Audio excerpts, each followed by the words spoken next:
After New Haven, when we came back in 1964, I got the telephone call from Expo 67 to do the Children's Creative Center. And that occupied me day and night. There were meetings in Ottawa. There were meetings with the chairman of the Expo place, and I had to always be ready. I needed to do a lot of research because I did not want to do a playground with playground equipment that was available.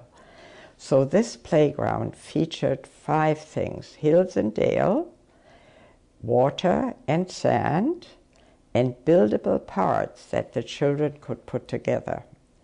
And the panel boat, which you see up at the pool here, was the parts that they could put together themselves.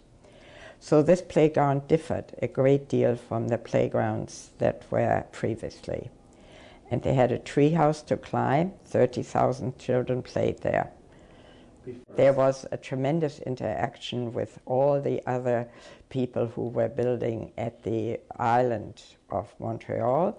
And in particularly, I worked with another landscape architect called Don Graham on Ile Sainte-Hélène, which is the island on which the Canadian Federal Pavilion stood, which is called Katamavik. That means a welcome from the Inuit.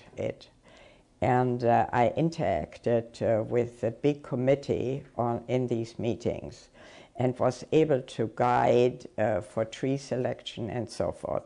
It raised the awareness of play for children, and I did 70 playgrounds thereafter, between 67 and 74, when I got that telephone call from Bing Tom. But Expo 67 was much more than the individual buildings.